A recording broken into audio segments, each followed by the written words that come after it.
소나타 투명 코팅 시공 후 모습 보겠습니다. 여기는 앞쪽 멤버 있는 부분이고요.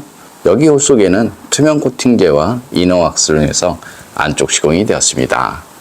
눈길 주행을 하게 되면 물류별한 염화칼슘이 바닥면 속이나 부품 속 이런 곳으로 머물게 됩니다. 여기 측면 쪽을 보면 이렇게 용접 부분 페인트가 조금씩 까져 있습니다. 이쪽 부분도 마찬가지 페인트는 까져 있죠. 나중에 시간이 지나버리면 페인트 까진 곳을 시작으로 녹이 번질 수밖에 없습니다. 여기는 앞바퀴 휠하우스 있는 부분이고요. 소나타 언더코팅 비중을 보면 이쪽 부분 이렇게 듬성듬성 되어 있습니다. 이거의 목적은 자동차 녹을 막기 위해서 이렇게 부분적으로 한 것은 아니고요. 놈에서 올라오는 소음과 진동, 돌팀 방지를 목적으로 이렇게 부분적으로 시공이 되어 있습니다. 예전 같은 경우는 돌팀 방지를 해야지 자동차 부식 방지가 되었습니다. 그때는 눈이 오면 모래를 이용해서 제설 작업을 하였기 때문에 이렇게 언더커버 대용으로 두꺼운 코팅이 되었습니다.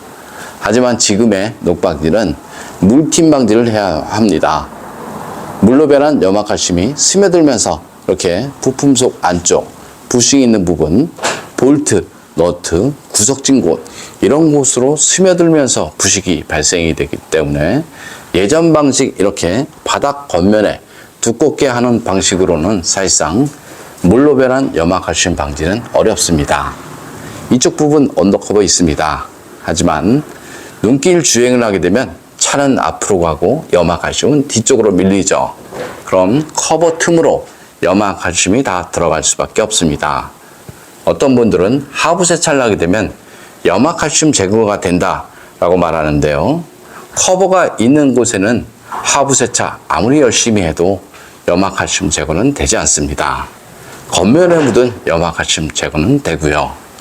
하지만 요즘 차량 하부를 보면 대략 60% 이상은 언더커버로 되어 있습니다. 그래서 하부 세차 아무리 열심히 해도 60% 이상은 되지 않는다. 저는 이렇게 봅니다. 세차를 하게 되면 이 안쪽으로 흙이나 모래, 염화칼슘 이런 것들이 들어가죠. 여기 바로 옆쪽을 보면 이렇게 구멍이 나 있습니다. 세차를 하게 되면 흙모래 이런 것들이 들어가죠. 그럼 이쪽으로 빠져야 됩니다. 이것이 자동차 물 배수 구멍이다. 이렇게 생각을 하시면 되고요. 저기 조수석 쪽 한번 보겠습니다. 조수석 쪽 같은 경우도 같은 구조인데요. 여기는 80% 이상이 막혀 있습니다. 세차를 하게 되면 물이 이쪽으로 들어갈 수밖에 없고요. 이쪽으로 빠져야 되는데요. 물 배수구가 80% 이상은 막혀 있습니다. 그래서 요즘 차량 하부에 두껍게 코팅을 하다 보면 물 배수구는 막힐 수밖에 없고요. 하부 세차를 어쩌다 하는 지역에서는 사실상 물 배수구 막혀도 별 문제 없습니다.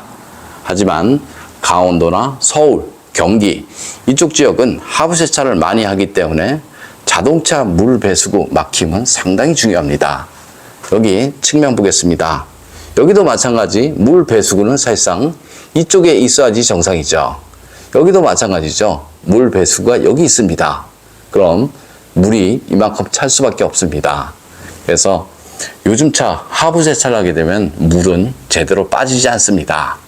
어떤 분들은 물 배수구가 잘 돼 있어서 다 빠진다 라고 말하시는 분들이 있는데요. 그런 분들은 하부 구조를 잘 모르고 한 말이다. 저는 이렇게 봅니다. 흙이나 모래 이런 것들이 들어가고요. 물은 빠질 수밖에 없죠. 하지만 그런 것들이 반복이 되다 보면 여기도 마찬가지 흙모래 들어가다 보면 이쪽 물 배수구 막힐 수밖에 없죠. 그런데 이런 곳에 두꺼운 재질을 이용해서 코팅을 하면 물 배수구 바로 막힐 수밖에 없습니다. 그래서 요즘 차량 하부에는 두꺼운 코팅 저는 필요 없다. 저는 이렇게 봅니다.